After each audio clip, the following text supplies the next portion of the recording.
welcome to Murder and Mysteries with Megan. If you're new here, welcome, and if you're not new here, welcome back. I'm grateful for each and every one of you that are here today. On my channel, we talk about true crime, hauntings, conspiracy theories, and other types of mysteries. So if that's something you're interested in, make sure to hit that subscribe button, post notification bell, and maybe even that thumbs up. Today, we will be continuing with our Halloween topics and treats theme. In the last couple of videos, we spoke about zombies and witches. Well, today on our list of anomalous topics, we will be talking about vampires. When you look up the meaning of vampire in the dictionary, it states that a vampire actually has two different nouns. Number one is a corpse that leaves its grave at night and drinks the blood of the living through a bite that they made on their victim's neck with their long and pointy teeth. The second definition would, of course, be that of a small bat that feeds on the blood of warm-blooded animals with its teeth, also known as the vampire bat. Vampires in the traditional sense, hiding in the shadows, sleeping in coffins, attacking innocent victims to drink their blood, and being the stuff of nightmares, well, these are all the things that we would read about or see on TV or in the movies. However, when beginning to look deeper into what a vampire actually is, we begin to find the history of them and examples of those who were believed to have been vampires. We all know the story of Bram Stoker's Dracula and have seen shows and movies for years that have shown what vampires are and have been perceived to be in the past. But today, we will be talking about real-life instances and crimes where vampires were believed to be involved. We will also be talking about a few different people who believe themselves to be vampires, although maybe not in the traditional sense that we usually think. While over on Pixel Gamer Girl's channel, she will be continuing with the vampiric theme and making vampire steak and vampire wings for us. So make sure to head on over there to see those awesome recipes and hear about one more vampire instance in real life about Elizabeth Bathory. The first instance that we will be talking about today is perhaps one of the most well-known instances, the Mercy Brown incident. It all started back in the late 1800s when consumption was rampant and highly feared. In fact, there wasn't much known about this condition back in those days. However, many believed superstitious reasonings when it came to the cause of consumption. One of which was if an entire family were to be sick, there must be one person in the family to have been causing this, and that person, they must be a vampire. Well, in the 1800s, the family of George and Mary Brown began to get sick. First, Mary Brown, the mother of the family, became sick and passed away from it. Then, in 1886, Mary Olive, the oldest daughter of the family, became sick and passed away as well. It wasn't until 5 years later that two more of the Brown children became sick, Mercy and Edwin. By this point, members of the community were convinced that all the deaths in the Brown household, one of them must be a member of the undead. So, eventually, George Brown was convinced to allow his family members to be exhumed from their graves to see if any one of them were possibly a vampire. On March 17th of 1892, members of the village and a local doctor were accompanied by a newspaper reporter to exhume the bodies of George's late wife and their two children who had passed away from consumption by this point, Mary and Mercy. When the bodies were exhumed, both Mary and Mary Olive's decomposition rate was deemed to be at a normal rate. However, when they exhumed Mercy Brown's body, it showed almost no signs of decomposition, and there was even blood remaining in her heart. This meant that it must have been Mercy Brown who was causing young Edwin's sickness. As a result of their findings, they actually removed Mercy's liver and heart, burned them, gathered the ashes, and mixed them into a concoction for Edwin to drink in an effort to heal him by severing the influence and ties of Mercy Brown. This did not work, and Edwin died only about 2 months later. So why was Mercy Brown's body not as decomposed as it should have been at the time of exhumation? Well, according to what we know, her body, unlike the others, was actually stored in an above-ground crypt for 2 months following her death, and the temperatures in this crypt were quite cold due to the time of year. So this, of course, would slow the rate of decomposition. The next case involving vampirism that I will be telling you about today is that of James P. Riva. In April of 1980, James shot his grandmother, 74-year-old Carmen Lopez, 4 times with golden bullets as she sat in her wheelchair in her home in Wrexham Beach in Marshfield, Massachusetts. Once he had shot her, James then proceeded to try to drink her blood from her gushing wounds. Once he was finished with her, he then stabbed her in the heart.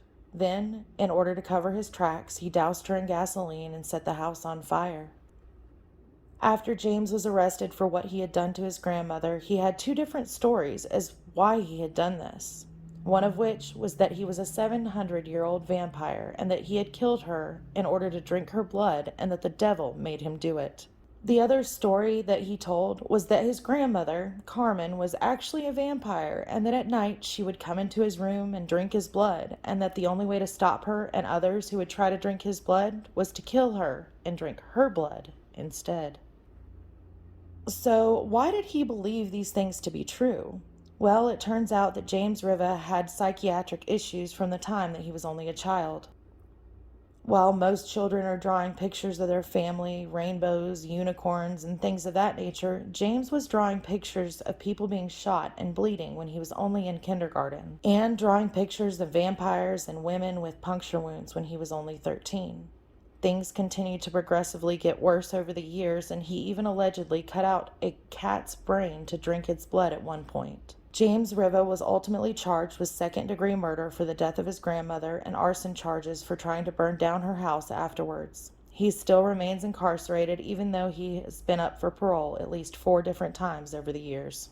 It appears as though vampires seem to exist only in folklore, superstitions, or due to psychotic breaks in a person's mental health, right? Well, not so fast. Did you know that in 2015, a survey was conducted that determined that there were at least 5,000 vampires in the US alone? Well, in today's society, there are different types of vampires.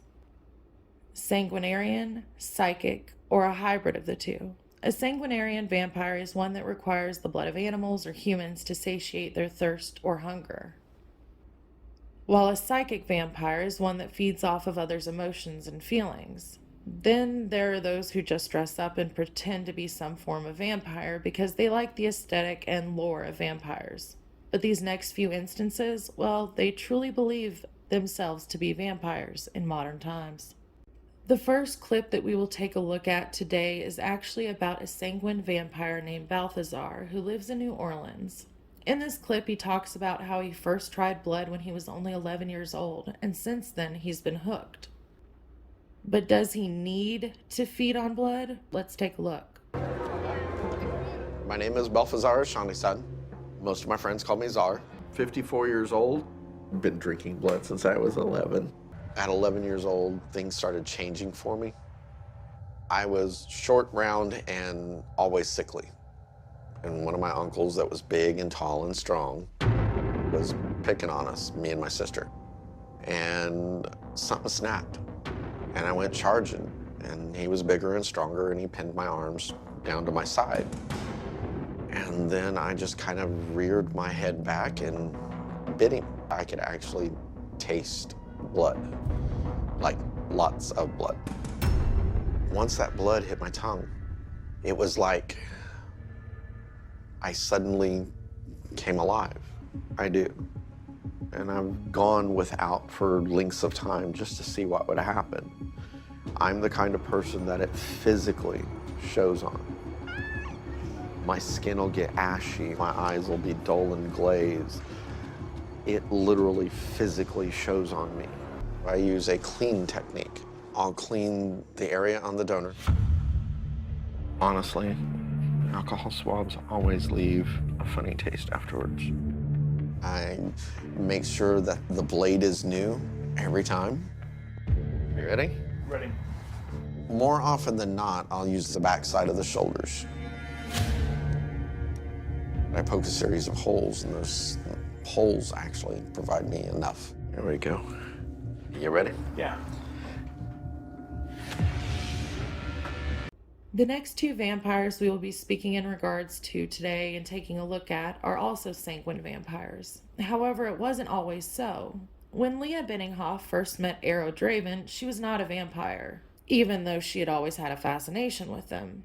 It wasn't until later on that she became a vampire. Actually, it was Arrow who made her one.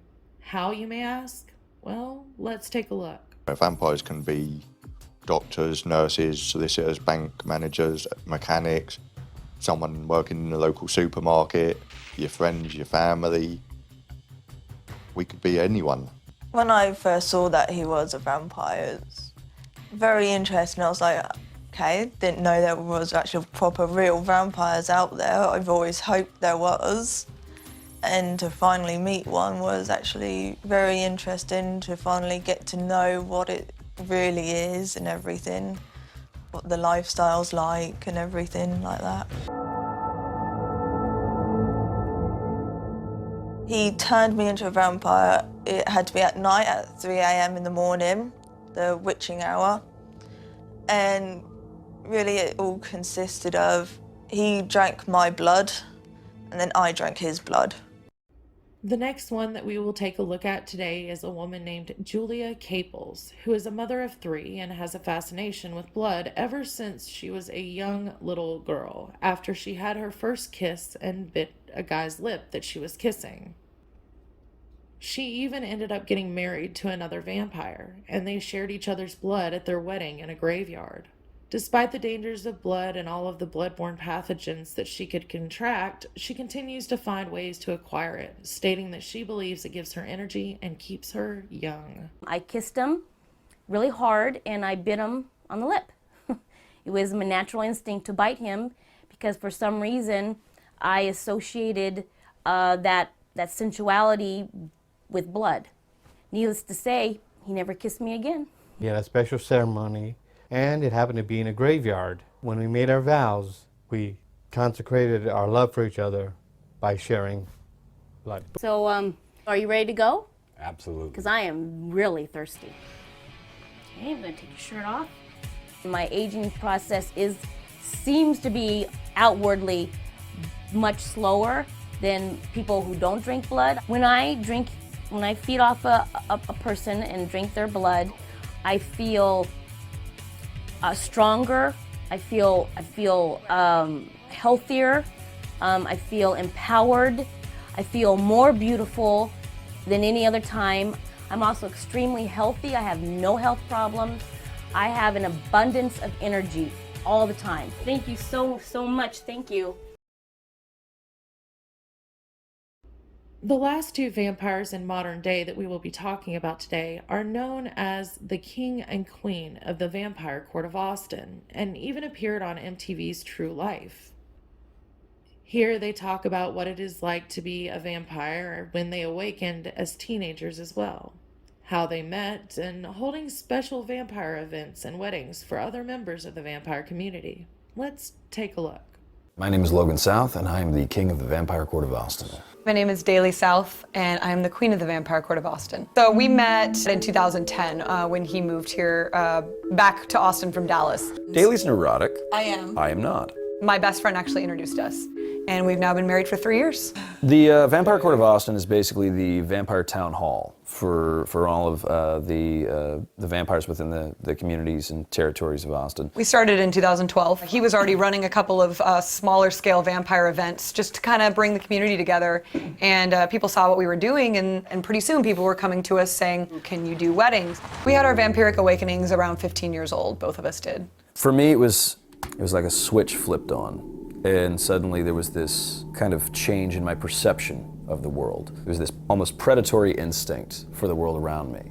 I'm primarily nocturnal, so it makes it very difficult to do all of the regular shopping outings and things that are usually found in daylight hours, because I cannot deal very well with sunlight. It makes me physically very ill. I'm not going to burst into flames or anything. So I awakened as a vampire at 15 years old. I was actually sitting in class and I started to notice that I was feeling extremely dehydrated, extremely thirsty, and I wasn't really sure why. I had thought back and I thought, well, I had plenty of water today, and so I kind of started to panic a little bit.